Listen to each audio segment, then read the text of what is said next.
With an injury, give us an update on your health. You 100% going into the season? Absolutely, definitely 100%. Stayed here over the summer, did a lot of rehab, worked out, and got back to where I needed to be. Felt fine in summer lifting and conditioning, so I feel like I'm back to 100% without a doubt. Last year, you kind of stepped into that role that you came here for. How do you take it to the next level? I think for me, like last year was like establishing, who I am as a person, who I am as a player. I think now it just kind of goes into that more vocal leader role. Just being around the guys, pushing them, trying to find more in them, but doing that vocally, not just by my effort or how I go about doing things. Dante is out here growing quite a bit. What's that mean to these teams? That means everything. Dante is without a doubt a vocal leader. Physical leader, and his presence is great. So him demonstrating how much he cares about being here is revolutionary, and we need it for sure. Luke Andrews talked about the Joe Moore Award for the best offensive line. So all five of you guys are back. Plus, the guys behind you aren't too shabby either. Right. That's the goal. That's the goal. We want to get that award without a doubt. Everybody came back, and of course you come back for a reason. We're a hungry old line. We're looking to get better every day, and we're looking to push the young guys under. So that's definitely circled on our list on what we want to get this year. Coach Satterfield just talked about how you guys are way ahead just because you're all back, and that he feels comfortable calling anything for you guys. Maybe not everyone around you just yet. Yes, sir. How important is that, or where are you guys? How far ahead are you guys from your perspective as an O-line? I think with all of us playing together last year, I think we are ahead of schedule, but at the same time, there's many things to work on, many things to correct from last year. So I appreciate him saying that, and it's a blessing from hearing that from the head guy. But at the same time, we still got work to do. Speaking about the depth of that offensive line, has there been any of the newer guys that have stood out to you, and if so, who are they?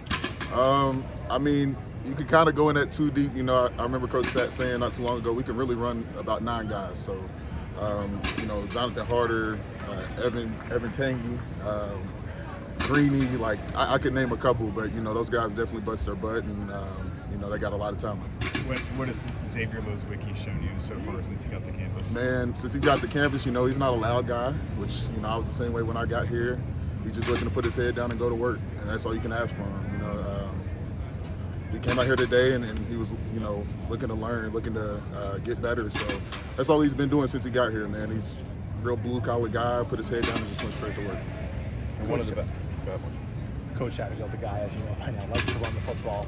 I would imagine run blocking is something that the offensive line gets excited about. How do you prepare for an offense that will likely run the ball so much in camp?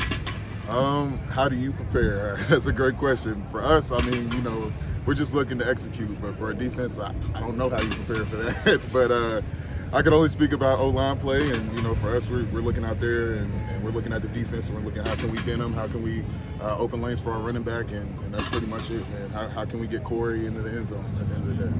Talk about the improvements in pass protection and what this group is doing to take that area and make it just as good as the run block. We've been working a lot over the summer on different pass moves, like different traps and how we go about setting our hands on a defensive lineman. So pass pro's definitely been an emphasis for us.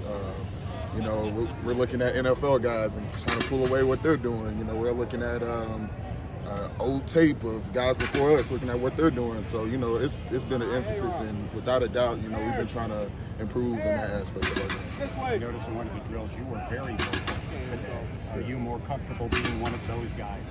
Absolutely, because I think we definitely need it, without a doubt. We need it, and I'm not the only one. You probably seen Gav a few times, and John and Kendra, but I think that core of what we got, like we kind of sat down and got with each other. We felt that we was kind of letting some stuff, slide past last year, and we can't have that. So, everybody wants to be more vocal and more connected. Could you have dreamt this when you stepped on the field at Kentucky Christian? Because you might be their first pro guy ever. Yes, sir. Man, it's crazy you said that. I just got in talking to my grandma yesterday about it. We always recap before camp and look at everything. And I tell her, I call her Mama. I said, Mama, it's still surreal to me. It feels like I'm living in a dream, but at the same time, it's everything I ever wanted. So if you would have told me that freshman year, I probably would have called you crazy. But now that I'm in it, it's a dream every day getting to come out. Any questions? Thanks, man. Appreciate y'all.